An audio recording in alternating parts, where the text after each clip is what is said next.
Türk Cumhuriyeti Sağlık Bakanlığı.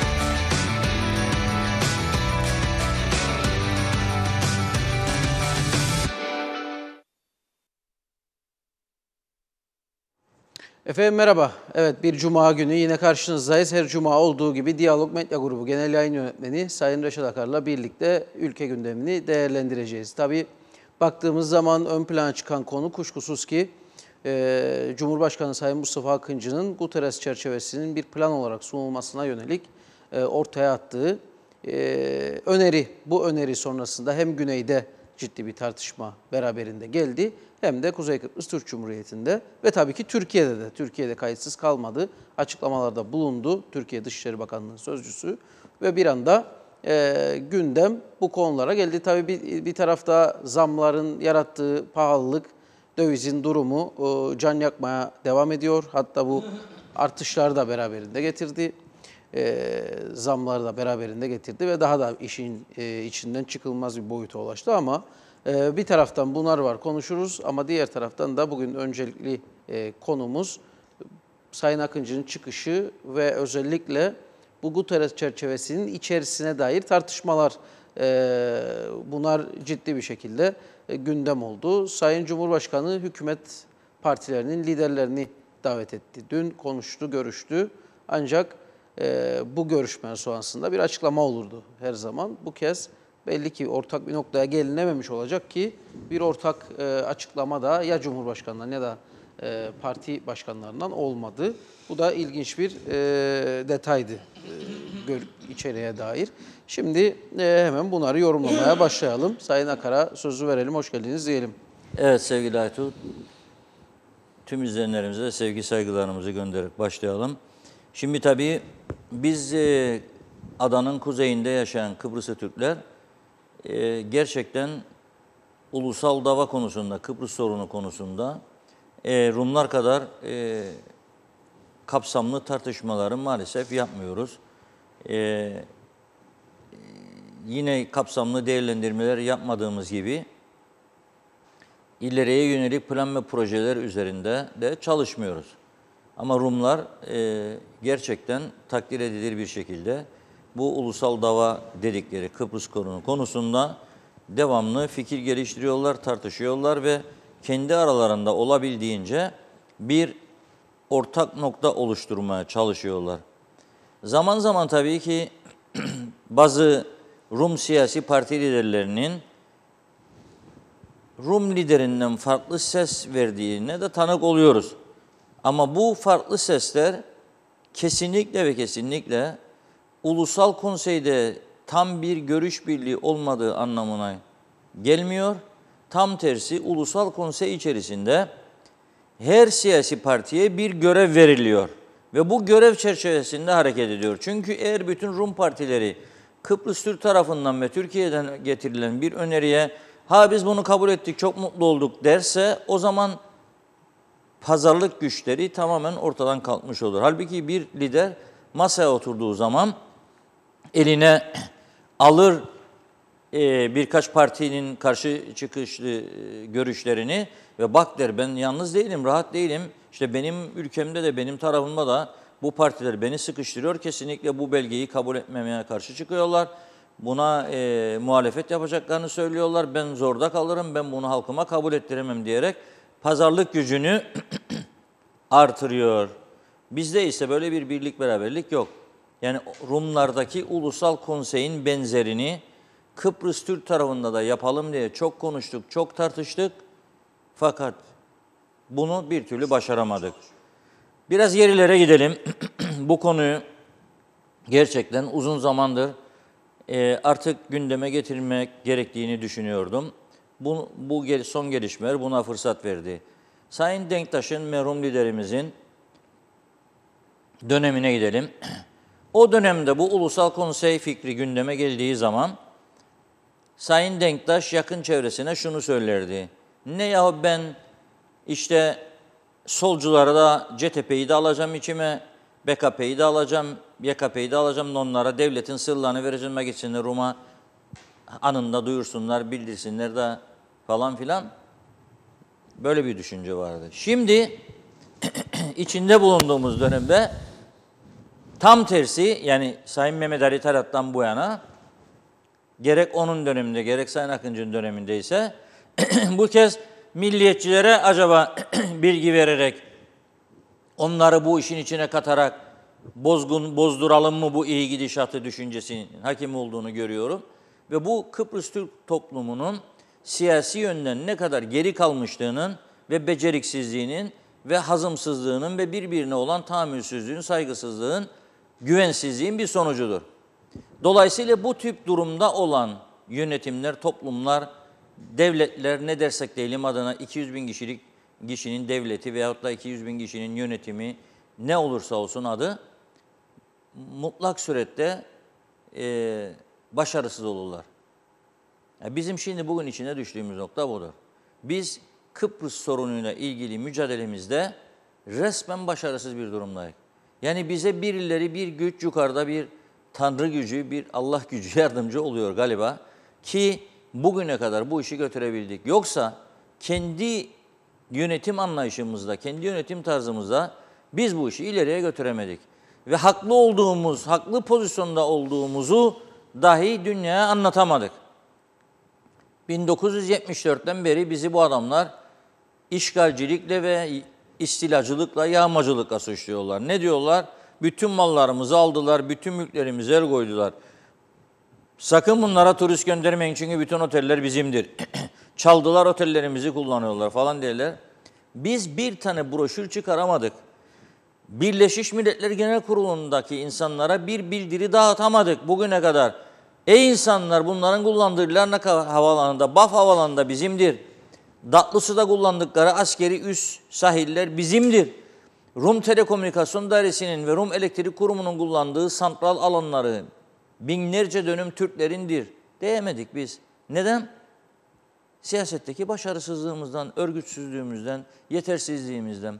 Ve bir de korkunç bir şey vardır içimizde, dediğim gibi kendi şeyimize, halkımıza, kendi toplumumuza karşı güvensizlik var. Halbuki iyi bir dayanışma ruhunu geliştirebilmiş olsaydık sağcısıyla solcusuyla birbirini dışlamadan Rumlarınkine benzer bir ulusal konsey oluşturabilirdik ve bu ulusal konseyden çıkacak olan büyük çoğunluğun görüşlerini kapsayan bir paket veyahut da ne bileyim bir öneri listesi ile Rumların karşısına çıkabilirdik. Birleşmiş Milletler'e gidebilirdik, savunmamızı yapabilirdik. Şimdi ben bakıyorum, Sayın Akıncı son 2-3 aylık konuşmana korkunç bir derecede Rumların uzlaşmaz olduğunu söyledi. Anastasiadis'in yaklaşmadığını, tarihi fırsatın yitirildiğini söyledi her defasında. Bizim de elimiz kolumuz bağlı duramayacağımızı söyledi. Artık Montana'da bu sondur, bundan sonrası olmaz diyordu. Geldi, 10 ay kadar bir süre hiç görüşmediler. Aralarında bir kahve içmedi olmadı. Bu son görüşmede de umutsuz olduğunu söyledi yine. Rum liderinin tavrında herhangi bir değişiklik yoktur dedi. Niyeti değişmedi dedi. Niyet değişmedi dedi. Bizimle paylaşımdan yana değil dedi. Bize hak vermek niyetinde değil dedi. Ne oldu ondan sonra da ansızın Türkiye Dışişleri Bakanı geldi. Toplantı yapıldı. Tabii burada da bir nokta var. Dışişleri Bakanı Sayın Çavuşoğlu geldi. Önce onunla görüştü baş başa. Onunla ne konuştu? Parti liderlerinin olduğu toplantıda ne konuştu? O da bir soru işareti. Bunun en doğru cevabını verebilecek tek kişi Sayın Akıncı'dır. Yani Sayın Çavuşoğlu ona dediğimi içte, yani ben partilerine toplayıyorum, değişik görüşler olabilir ama sen gene bildiğin gibi yap, ben gidince mı dedi? Der mi böyle bir şey? Der mi? Çok büyük risk. yani Ya bu ortaya çıktığı Türkiye zaman seçime giderken ki bugün buna ihtimal vermek malzeme istemiyorum oldu. ben böyle bir şeye. Peki nasıl oldu da Sayın Akıncı bu kadar olumsuz konuşurken bunlar hakkında bu Guterres çerçevesini olduğu gibi dedi, görüşelim dedi. Ben varım dedi, siz de varsanız. Ve nasıl olur ki geçmişte kendileri merhum Cumhurbaşkanı Denktaş'tan şikayet ederken halkın bütünüyle konuşmadan, tartışmadan bildiği gibi tek başına liderlik sultası götürüyor bu işleri falan filan derken nasıl olur da bir ülkenin kendi ülkesinin şu anki Dışişleri Bakanı'na dahi bilgi vermeden, hükümetin görüşlerini de almadan en azından, muhalefetin görüşlerini de almadan, adanın en büyük partisi var, Ulusal Birlik Partisi. Mecbursun onun da görüşünü alasın. Almadan nasıl bir paket anlaşma çağrısı yapar? Hükümetin haberi yok. Yani Yok bırakın işte onu söylüyorum. Muhalefeti bırakın. Onu hükümetin söylüyorum. bile yok. Ben de onu söylüyorum. Şimdi uluslararası ne diyor Rum müzakereci Mavroyannis ki bugün bir tek diyalogda vardır bu. Yani bu önemli bir olaydır. Bu adamın açıklamalarını bütün Kıbrıs Türk'ünün bilmesi ve ona göre tavır alması lazım. Şunu da söyleyeyim. Yani biz oturduk burada şimdi de Sayın Akıncı'nın çıkışına yahut da Kıbrıs sorun çözümüne karşı bir duruş sergiliyoruz diye bir şey de yok. Benim öyle bir niyetim yok. Ben başından beri şunu söylüyorum. Eğer bu ülkede bizim güvenliğimizi bir daha 1963-74 döneminde olduğu gibi tehlikeye atmayacak bir çözüm olursa biz bunun yanındayız, varız. Şahıs olarak da, kurum olarak da, her vatandaş olarak da her şekilde durmaya varız. Ama eğer benim güvenliğimin ne olacağından ben kaygı duyacaksam ben bu işte yokum.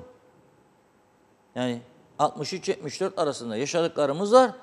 74'ten sonra kapıların açılmasından sonra yaşadıklarımız var. Böylesi bir durumda bile bize en çok muhtaç oldukları bir durum var. Niçin muhtaçtır? Eğer bu Kıbrıslı Türkler kabul ederse, Ankara'ya zorlarsa ve Rumlarla birleşirse ancak Türk askeri buradan gidecek. Onların en büyük korkusu Türk askeri değil mi? Türk askeri gitsin diyorlar. Bu bana bu kadar ihtiyacı olduğu bir dönemde bile benim insanlarıma topuzlarına saldırıyorsa bu insanlar ve Sayın Akıncı'nın bu çıkışından 3 gün önce okumaz mı Rum basında yazdıklarını? Bizim gazetede yazdıklarımızı okumaz mı? Elem güçümsenecek bir durumda değil ki şu anda. Aldıkları oylar belli. Adam Cumhurbaşkanlığı seçiminde %5'in üstünde oy aldı. Ve arkasındaki güçler de belli. İşte Rum Eğitim Bakanı'yla yani DİSİ Partisi'yle yani Anastasiya'yla işbirliği var. Kiliseyle işbirliği var. Kilise destekliyor. Büyük bir güçtür. Bu görünen dıştaki gücüdür Elam'ın. Yoksa bu Elam %60'tır, 70'tir. Belki de Elam zihniyetinde olanlar.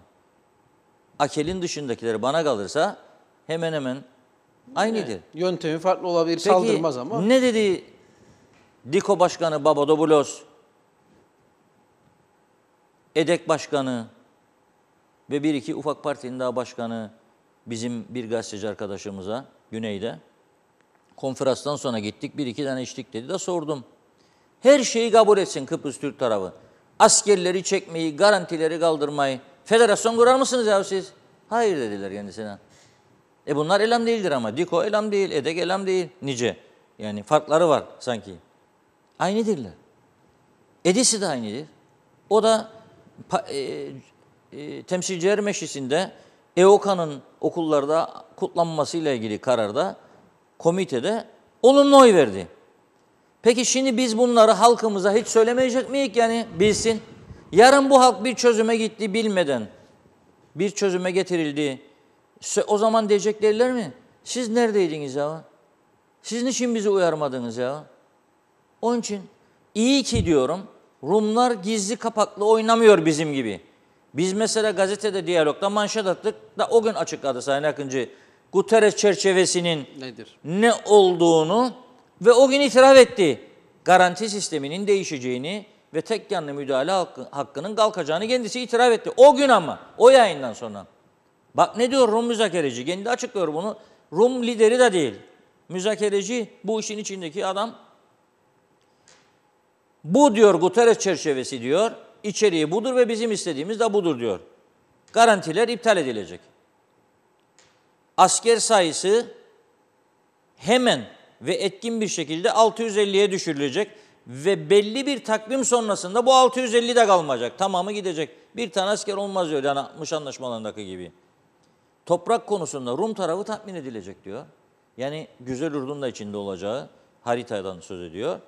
2'ye 1 dönüşümlü başkanlık olacak diyor. 2 yıl Rum, 1 yıl Rum. Ama diyor, en önemli noktaya geliyorum. Ortak bir oy pusulası ve çapraz ağırlıklı oy olacak diyor. O zaman da Rum, isim vermeyeyim, istediği arkadaşları şu bu kadar zaman her ne hal olursa olsun çözüm diyen birkaç kişiyi onların oylarının beraber benim Cumhurbaşkanım Bey'e getirecek. Benim Cumhurbaşkanım Bey'e getirecek. Ve bugüne kadar bu elam topuzlarına tepki göstermeyen bazı arkadaşlar var. Onlardan biri geldiğini düşünelim. Benim Cumhurbaşkanım olarak beni kabul edecek miyim ben? Rumların oynan. Rumlar şimdi bir daha bu ülkede mesela vazgeçtim belki Sayın Eroğlu'nu, onun zihniyetini çözüm karşıtı, sağcı falan görürler. Daha ortalarda demokratik görelim. Mesela bir Kudret Özersay'ı benim başkanım seçecekler mi, seçerler mi, seçtirirler mi? Mesela bir Sibel Siber'i benim başkanım seçtirirler mi? Bunlar da çözüm yanlısı, demokratik insanlar, haktan, adaletten yana insanlar. Asla seçtirmeyecekler. Yani bu çerçeve budur. Şimdi bu çağrıyı benim Cumhurbaşkanım yaptığı zaman Birleşmiş Milletler'e güvence verdi ki bu çerçeveyle gelirse ben kabul edeceğim bunu. Evet. Ve aynı günün gecesi, açıklamayı yaptığı günün gecesi Birleşmiş Milletler Genel Sekreteri Amerikalı bir kadını özel danışman olarak atadı. Bu Kıbrıs meselesi Karamontada bittiydi. Artık olmazdı. Rumlarla uzlaşılmazdı. Daha bizim toplumumuzu 20 sene, 40 sene bu maceralarda bekletme hakkı olamazdı kimsenin derken ve Genel Sekreter de umutsuz bir süreç var diye, ortada atmosfer var diye herhangi bir danışman da atamamışken. Şimdi ne oldu da danışman atadı? Demek ki Kıbrıs Türk tarafından aldığı bu güvenceyle. Ama daha önemlisi var. Bu adam diyor ki bu Rum müzakereci Mavroyannis içini okusunlar Diyalog Gazetesi'ne bugün ve kessinler saklasınlar, tarihi bir olaydır bu. Okusunlar, bir daha okusunlar, bir daha okusunlar. Diyor ki biz onay verdik diyor. BM Genel Sekreterine de atadı bunu diyor. Biz onay verdik. Bir bu kadının kim olduğunu Cumhurbaşkanımız bilir mi acaba bizim? Background'u nedir? Geçmişi nedir? Ne tür hizmetlerde bulundu? Nasıl bir görüşü vardır? Bizim Türkiye hariciyemiz bu kadını bilir mi? Bununla face to face, yüz yüze görüşme yaptılar mı? Araştırdılar mı? Hangi faaliyetlerin içinde bulunmuştur geçmişte? Yunan lobisi vardır Amerika'da. Onlarla kol kola mıydı? Yoksa hiç bu konulara girmemiş, tamamen tarafsız davranacak bir kişiliği mi vardır? Unutmayalım, Alvaro de Soto Rumlara yaranabilmek için elinden gelen her şeyi yaptı. Sayın Akıncı'nın sözleridir gene. Bazı meselelerde Türk tarafının haklı olduğu noktalara bile Rum tarafına geçtikten sonra haklısınız dediği halde gidip bunu söylemeyen bir adamdı. Nasıl oldu da bu adamı bile istenmeyen adam ilan ettiler Rumlar? Çünkü %100 kendi isteklerine göre hareket etmedi diye. %100 Rum propagandasının etkisi altına girmedi diye. Şimdi ben buna bakarım. Nedir derdimiz bizim? Yani bizim derdimiz nedir? Yani illa bir çözüm olsun, Türkiye yollatmak mıdır derdimiz bizim bunun içinden? Yani eğer derdimiz Türkiye yollatmaksa yapalım bir referandum. Halkın yüzde kaçı Türkiye'nin gitmesini ister bunun içinden askeriyle, garantisiyle? Kaçı gitmesini istemez? Ona göre hareket edelim. Demokratik, sosyal demokrat olmak, devrimci olmak bunu öngörmüyor mu? Yani Sayın Cumhurbaşkanımızı ben sosyal demokrat diye biliyorum. Peki siz bu kadar olumsuz mesajlar varken 16'sındaki görüşmeden sonraki açıklamasına Sayın Akıncı'nın zihniyet değişikliği yok Rum liderde şeklinde vurgu yaparken ne oldu ansızında böyle bir çıkışa itti Sayın Akıncı'yı? Sizce ve bir de yalanlanmadığı için yayınlanan haberleri ya da çıkan dedikoduları doğru kabul edeceksek Türkiye'de seçim varken şu sıralar biraz sessiz kalsın. 24'ünden sonra bakarız şeklinde bir takım telkinler olduğu iddiası varken bu görüşmede, Sayın Çavuşoğlu'nun görüşmesinde. Ne oldu ansızın da bir anda hiç kimsenin haberi yokken böyle bir çıkış yapıldı? İşte, bu bir Esas bence aydınlanması gereken konu budur. Çok önemlidir bu konu. Çünkü Türkiye'de şu anda evet Meral Akşener gündeme getirdi Kıbrıs'ı bir kelimeyle. Onu da söyleyeyim mi? Meral Akşener'in yanında İyi Parti'nin kurucuları arasında Kıbrıs davasına kendini adamış emekli büyükelçileri vardır. Onlar uyarmıştır büyük bir ihtimalle. yani seçim startını bugün Kıbrıs'la verdi yani. Sayın Akıncı'nın bu çıkışını görünce onlar da endişelenmiştir bana göre ve onu yönlendirmişlerdir. Demişlerdir ki dikkat edin çok ciddi bir konu vardır diye yönlendirmiştir. Şimdi Türkiye'de gündem bütün televizyonlarda, bütün gazetelerde 24 Haziran seçimleri iken buna odaklanmışken Türkiye, bu arada Kıbrıs meselesi bir anda bir yerlere doğru götürülmesi çok dikkat çekici bir durumdur. Bir daha ben şuna bakıyorum. Son bir yıldır Türk kamuoyunun gündemi nedir? 15 Temmuz darbesini bitirdik. Günlerce, aylarca gitti. Ondan sonra Afrin meselesi. Evet. Haftalarca gitti televizyonlarda. Sabahlara kadar tartışma programları gene gündem oldu. Şimdi de gündem bir anda Türkiye'de erkene alınan 1,5 yıl önceye alındı seçimler. 1,5 yıl önce alınan seçimleri konuşuyor Türkiye kamuoyu. Dolayısıyla Türkiye kamuoyu şu anda Kıbrıs konusunda fazla da tepki verecek bir durumda değildir. Ama esas önemli olan Sayın Akıncı'nın bu çıkışı yapmasıdır. Değilim ki ben böyle bir ihtimal üzerinde kesinlikle durmuyorum. Çünkü o toplantıya katılan parti liderleriyle bazılarıyla konuştum. Sayın Çavuşoğlu'nun telkini bu seçim döneminde yani Kıbrıs konusunda fazla bir şeylerin yapılmaması yani çıkışların yapılmaması yönündeydi. Ama diyelim ki Sayın Akıncı'yla da görüştüğünde farklı bir mesaj vermiştir diyelim mesela. Ama bu tarafta benim dikkat ettiğim ben sadece Kıbrıslı Türklerin veya Kıbrıs Türk halkının çıkarlarını düşünürüm diye bir sözü var Sayın Akıncı'nın. Ben sadece Kıbrıs'ı Türklerin çıkarlarını düşünürüm, onlara bakarım. Eğer Kıbrıs'ı Türklerin çıkarlarını düşünüyorsa o zaman da başka bir telkin vardı başka taraftan, o zaman bu çıkışı gene yapmamalıydı. Çünkü bu Kıbrıs meselesi yeterince tartışılmadan bu çerçevenin içeriği bir sonuca gidemez. Gitmemeli. Nasıl olsa sonunda halka soracağız diyor. Halka soracaksın ama bir taraftan da bu halk şimdi ekonomik kriziyle boğuşuyor. Şimdi ben ve benim gibi düşünen arkadaşlar dahi, ben bazı arkadaşlarım var, yani dünyanın saygın kişileri arasında tanıdığım insanlar vardı. O kadar önemli insanlar vardı.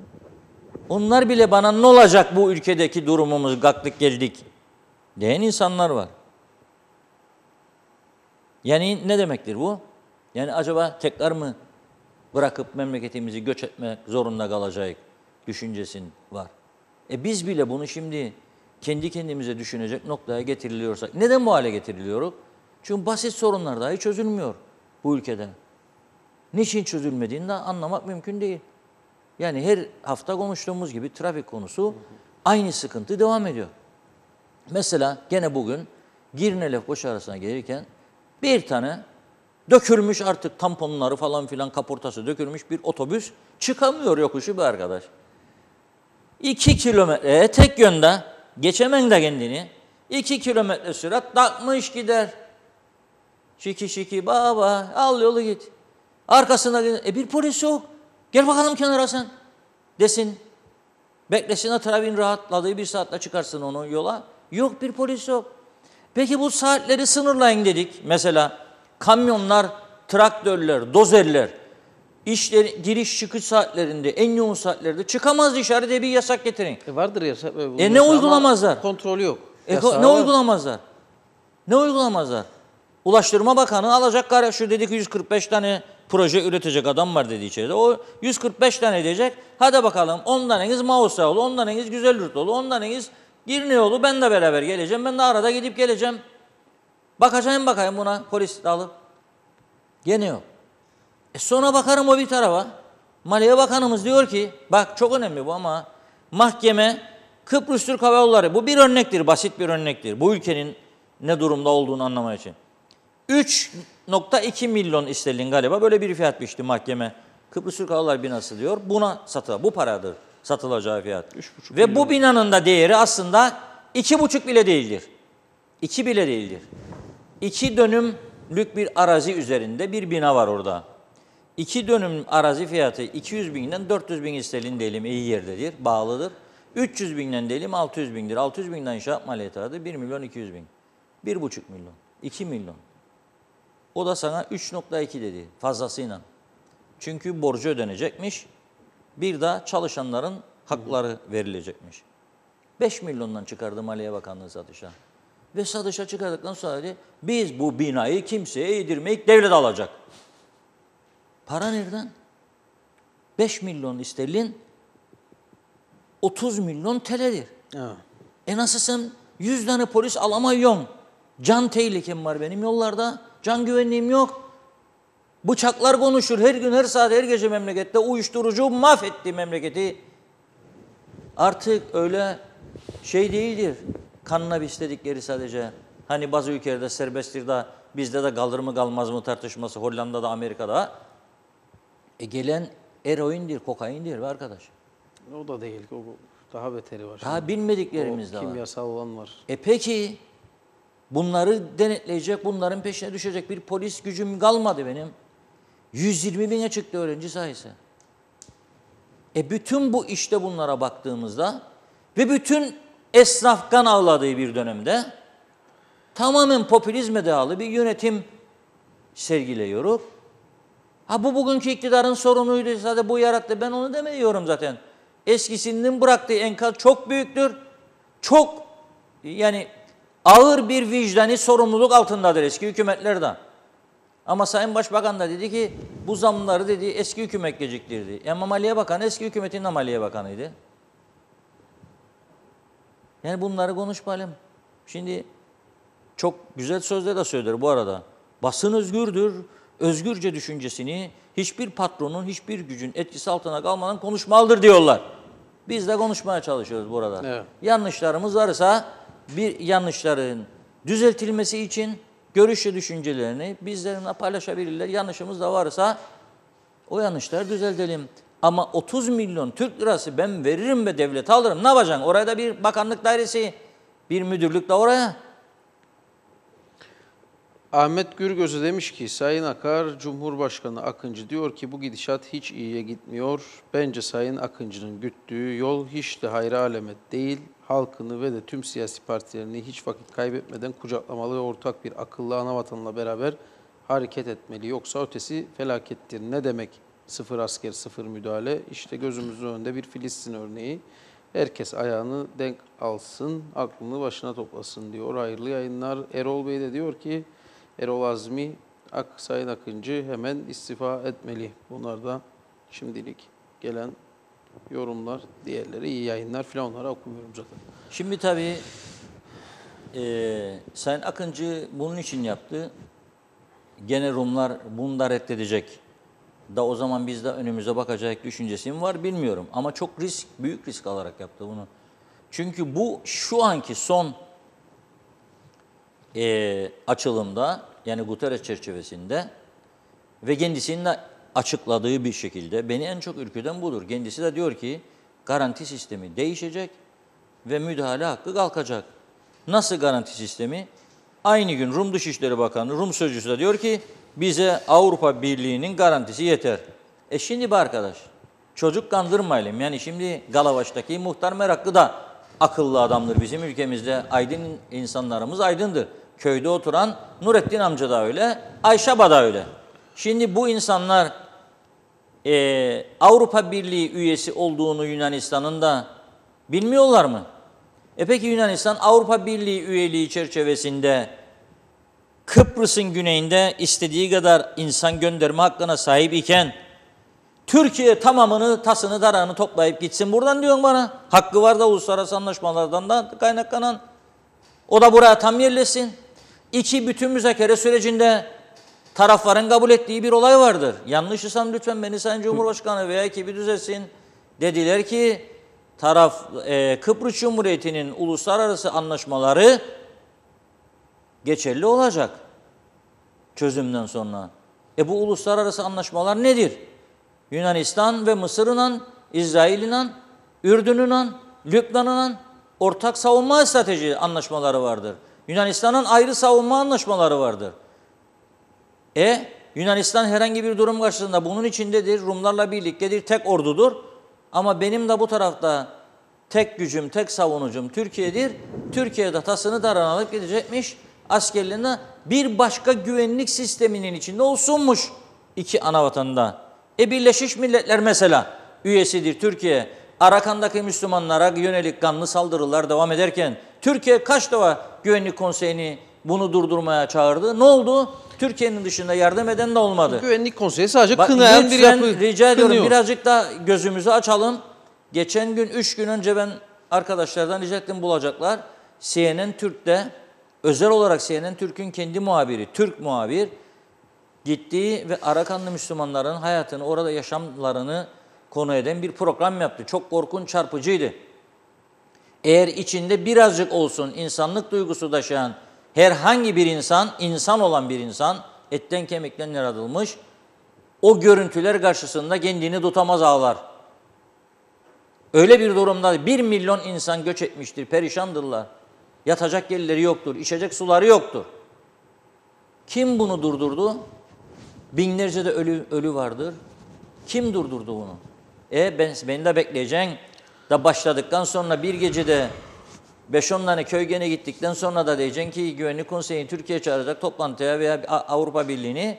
Onlar da karar alacak 75 gün sonra toplantıya, 15 gün sonra toplantı. Toplantıda biri Rus çıkacak gene veto edecek anlam plan ettiği gibi ve ben burada mahvolmuş bitmiş durumda olacağım. Ve diyecekler ki iç meselesidir. Mesela Elam'ın topuzlu saldırıları iç meseleye girer ha. Yani zannetmeyelim şeydir. Yani Elam mesela bir gecede 25 tane adamı tuttu, dövdü, ezdi, eledi, komaya soktu veya bıçakla da öldürdü. Bu iç sorundur. İç güvenlik. Bu iç güvenliktir. Ben nasıl razı olacağım buna? Bana bu böylesi bir çözüm bana şunu mesajı veriyor. Ya kabul edeceksin her an bıçak ve topuzu ve yok olmayı bu ülkede ya da alacaksın valizi Türkiye ile beraber tası darağı derler o cümleyi çok kullanırlar. Çıkacaksın gideceksin. Bunun için mi mücadele ettik? Bu güzel ülkemizi bırakıp gitmek için mi mücadele ettik? Bütün herkes kazandıklarını bu ülkede ezici bir çoğunluk yatırdı, harcadı. Çocuklarını iyi okullarda okutmak için didindi. Getirdi kendi ülkesinde, güzel ülkemizde yaşayalım diye. Bunun için mi? Garanti Anlaşması Kıbrıs Türklerin güvenliğini sağlamaz. Kıbrıs Cumhuriyeti'nin toprak güvenliğini garanti eder diyor Lika Hanım'da. Öyle bir yorumu varmış. Ama müdahale hakkı da var. Beni geldi kurtardı işte bu haktan yararlanarak. Şimdi bu müdahale hakkıyla ilgili de muallak bir durum var. Yani tam kaldırılacağı ifade edilir. Dün Sayın Ergül Olgun'la biraz konuştuğumuzda burada Türkiye, Grand Montana'da ya da Türk tarafı bunun gözden geçirilmesi, belli bir süre sonra gözden geçirilmesi noktasında tavır ortaya koyarken Rum tarafı gözden geçirme değil, direkt kaldırma. Yani o muğlak ifadeler de şimdi tartışmaya tekrar açılacak. Herhalde bu şu çerçeveye farklı bakıyoruz. Farklı noktalardan bakıyoruz ki Sayın Kurtuluş Sayın vurgusu da oydu. Çok muğlak bir nokta. Herkesin kendine göre yorumlayacağı noktalar var. Biz bunu şimdi paket anlaşmaya çevirirsek hani işimiz zor. Genel sekreterin de söyledikleri varmış son gece diyor Mavroyannis. Ben kendim yorumlayacağım bunları. Benim çerçevemi sen mi yorumlayacaksın, sen mi yorumlayacaksın? Benim çerçevemle ne kastettiğimi ben yorumlayacağım demiş. Eğer diyor müzakereler devam etseydi diyor, onun yorumlayacağı şekilde bu iş ilerleyecekti. Ben genel sekreterin nasıl yorum? Bir defa niçin dokunayım ben benim elimdeki bir hakka? Niçin dokunayım? Anlaşma yapacaksanız onların da istediği olacak. Olur mu? Anlam planında niçin kabul etti Sen beni? de biz de koşturuyoruz. Ama Dönüşümlü başkanlığı almak için. Anlam planında ne anlaştı benim garantiler devam ederdi. İşte kabul etmedi. Tam bize diyor ki Türkiye girinceye kadar Avrupa Birliği'ne, madem Avrupa Birliği olacak garantörümüz, girinceye kadar bu sistem devam edecek. Girsin Türkiye'de Avrupa Birliği için, o da garantör olsun. Türk vatandaşları da buraya Yunan vatandaşları gidip gelebilecek durumda olsun. O zaman konuşalım. Şimdi durduğum yerde ne yapmaya? Diyorum işte Avrupa Birliği'nin üyesi Yunanistan. Yani Yunanistan bu enosistir ya. Daha açıkça konuşalım mı? Bu enosistir. Yani enosisin gerçekleşmesidir bu. Türkiye çekilecek, asker de gidecek, bir asker de kalmayacak, garanti anlaşmaları yok olacak. Yunanistan bunun içinde Avrupa Birliği üyesidir diye Güney Kıbrıs'ına. O enosis gerçekleşmiş olacak. Bu bitti. Sen de bunun içinde azınlıksın diyor. Ne dedi Elam? Kıbrıslı Türkleri nasıl tanımlan dedi kendisine Haritaya gazetesi. Onlar azınlıktır dedi. Ermeniler, Maronitler, Latinler gibi. Azınlık olan bir toplumun ne hakkı olacak? Başkanlık hakkını bana verdiğinde 3 sene sonra Cumhurbaşkanı muavini Kıbrıslı değil mi? Türk değil miydi? 60 anlaşmasında. Dinlediler kendini saldırdılar biz 63'te. Doktor Küçük dedi kendilerine saldırın. İzin veriyorum. Yok. Bakanlar Kurulu'na mı geldi saldırsın bize enosis ilan etsin diye. Karar verdi saldırdı. Kim emri verdi? Cumhurbaşkanı. Dönemin Cumhurbaşkanı Magarios. Finanse de eden o, örgütleyen de o, eğiten de o her yerde. Yani onun için bu çok dedi. Evet çözüm isterim ben tabii. Vereyim kendine istediği toprakları büyük bir kısmını da verdik zaten kabul ettik. Al. Geri kalanları da takas edelim. Ona da itirazım yok.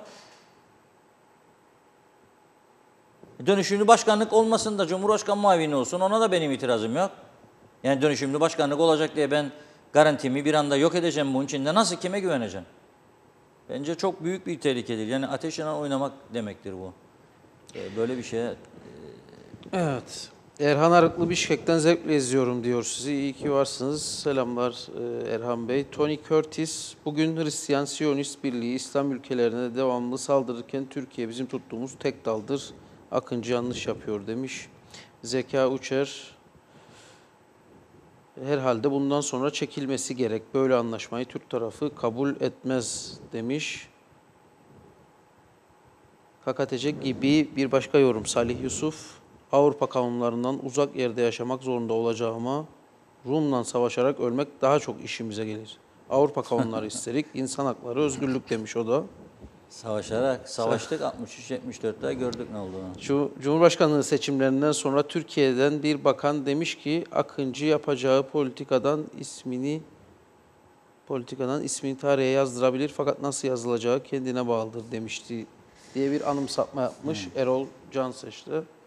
Evet bunlar da şimdiye kadar gelen yorumlar. Tabii herkes görüşünde hakkıdır ya. Bu KKTC tanınmamış da işte bozuk düzende yaşayacağıma giderim daha Rum'la savaşırım ölüm. Bu biraz böyle yani bir agresif başka şeylere tepki duyarak dedim ya program başında bizi bile zorluyorlar yani kaçalım memleketi terk edelim o kadar işte kötü bir durum var. Ama buna kızarak da sağduyulu olup kızdık diye başka şeylere işte olmuyor diye teslim olacağımız anlamına da gelmez. Allah o günleri göstermesin. Gitsin Taşkent'teki annelerinden eşini kaybeden kadınlarla konuşsun, bir görsün. Bir de oradaki şehitliği ziyaret etsin bu arkadaş. O zaman anlar savaşmanın ne olduğunu. Biz savaş istemiyoruz burada. Ne Rumlara biz saldıralım ne onlar bize saldırsın. Onlar kendilerini güvende hissetsinler her zaman. Biz de kendimizi güvende hissedelim. Bizim 10 bin 15 bin Türk askerinden korktuklarını söylemesinler. Bu tamamen bir yalan propagandanın ürünüdür. 200 bin civarında her an savaşa hazır askerleri vardır. Seferi. Ve bütün bu insanların 200 bine yakın insanın evinde tümünün silah vardır. Askerlik görevleri bittiği zaman ellerindeki silahı zimmetliyorlar kendilerine, evlerine götürüyorlar ve bir gün lüzum ederse Türklere karşı kullanırlar düşüncesiyle. Seferiye çağrılırsa herkesin elinde G3 silahları hazırdır. Biz böyle miyiz biz? Biz terhis ettiğimiz insanlara silah mı vererek al Rumlar öldür diye? Biz okulda çocuklarımıza bunu mu öğretirik? Evet. İçimizdeki sorunları herkesten fazla ben düzelmesini isterim. ve düzelmesi için de elimizden gelen uyarıları yapmaya çalışıyoruz. Ama ne yazık ki siyasetimiz gerçekten kendini yenilemek zorundadır. Mesela bugün bir tartışma vardı başkanlık sistemiyle ilgili. Oraya geçelim geçmeyelim. Ben baktım CTP'li konuşmacılarda. UBP DP'li Sayın Serdar Denktaş da. Ben dedi kendimi bildim bileli başkanlık sistemini tartışırım. Ne mecliste geçirmediniz? CTP'li konuşan meclis başkanı tartışılması gerektiğini, bunun yararlı olduğunu bu tür tartışmaların. Çözüm olacaksa Rumlarla, onlar da başkanlık bizde de iyi olabileceği yönünde düşüncelerin olduğunu falan söylediler. Ama bir türlü mecliste bu olgunluğu gösterip bir başkanlık sistemini bizim ülkemizde geçirmediler. Parlamento dışı atacak dediler bakanları. İktidara gelince parlamento içinden atadılar. Evet. Bir tane var dışarıda. Mesela ve nasıl işe başladık? Popülizmle. Birisi gece kulüplerinden başladı. Çalıştaylar yapıldı. Birisi de işçinin sırtından vurarak 1 Mayıs çalıştırırsan diyor 2 kat ödeyeceksin diyor. Ben seni davet ederim. Facebook'la uğraşacağına bütün gün bakanlık odasına gel, metropol yoluna yürüyelim, bir de dere boyuna. Gel yürüyelim.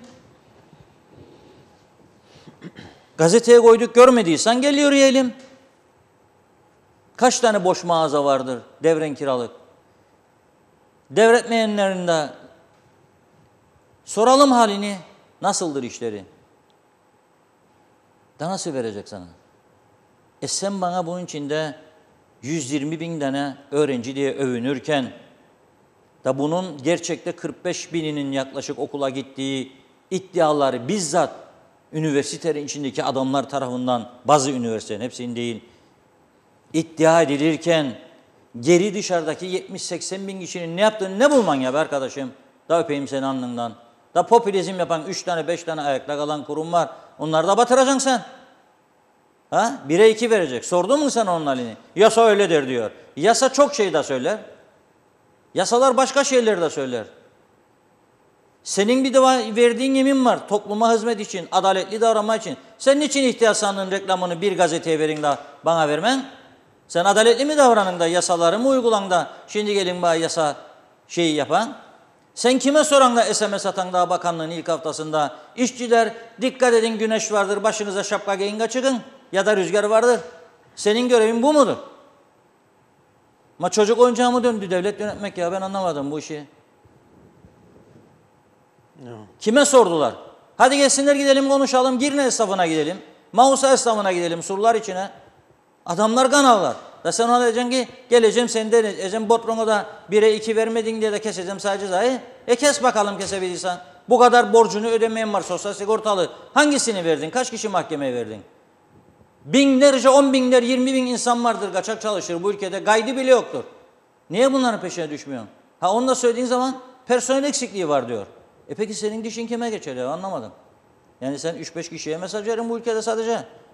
Oturduğun yerden popülizm yapan da beklen 3-5 kişi de aferin be Zekicik. Ne güzel oldu be bak sen geldin ha. Da bu oldu. Bu ülkede kayıtlı olan, işini düzgün yapan her zaman cezalandırılır. Kayıtsız olan da her zaman ödüllendirilir. O sistem bu şekilde bunu devam da ediyor. görünce insan şimdi o biraz evvel diyen arkadaşım KKTC'de bu düzende yaşayacağıma giderim dedi şu. Bazen insan biz bile bu raddeye gelirik ya. Ya bazen deriz, ma nedir ya bu? Ya bundan sonra da tabii can korkusu gündeme gelince güvenlik garanti silkinip kendimize geliyor. Ve ayrı zamanda da tabii Rum basında herkesin iyi takip etmesi lazım. Yani bak sadece kızdığımızda tepki vermek doğru bir şey değildi. İyice görüp, araştırıp, okuyup ondan sonra bir tavır koymak lazım.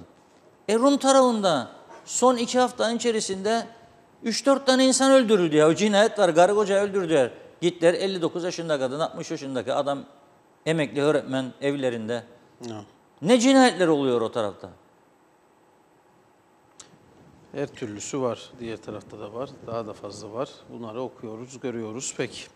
Çok teşekkür ederim Sayın Akar.